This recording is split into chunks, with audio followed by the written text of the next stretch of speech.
জীবন স্মৃতির পরবর্তী পর্যায়ে।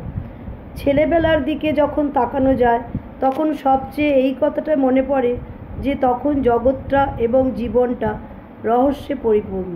সর্বত্রই যে একটি অভাবনীয় আছে এবং কখন যে তাহার দেখা পাওয়া যাইবে তাহার ঠিকানা নাই। এই কথাটা প্রতিদিনই মনে জাগিত। প্রকৃতি যেন হাত মুঠা করিয়া হাসিয়া জিজ্ঞাসা করিত, কি আছে বলো দেখি। কোনটা থাকা যে অসম্ভব তাহা নিশ্চয় করিয়া বলিতে পারিতাম না।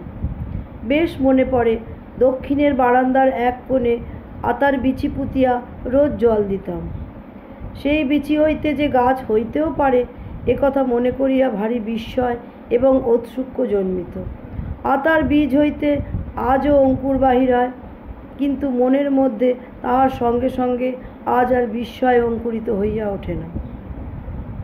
সেটা আতার বীজের দোষ নয়, সেটা মনেরই দোষ। গুণদাদার মানে গুণেন্দ্রনাথ ঠাকুর বাগানের ক্রীড়াশৈল হইতে পাথর চুরি করিয়া আনিয়া আমাদের পড়ার ঘরের এক কোণে আমরা নকল পাহাড় তৈরি করিতে প্রবৃত্ত হইয়াছিলাম।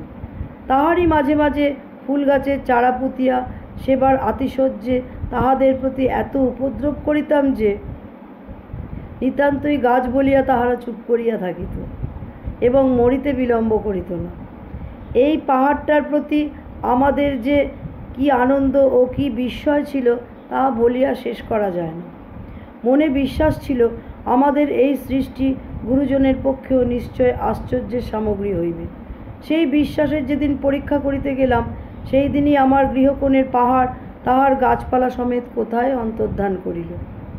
স্কুল ঘরের কোণে যে পাহাড় সৃষ্টির উপযুক্ত ভিত্তি নহে এমন অকস্মাৎ এমন রূঢ়ভাবে সে শিক্ষা লাভ করিয়া বড়ই দুঃখবোধ করিয়াছিলাম।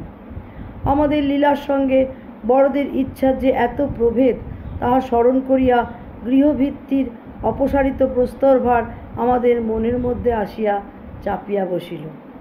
আজ এই পর্যন্ত, আবার পরের দিন পরবর্তী পর্ব। নমস্কার।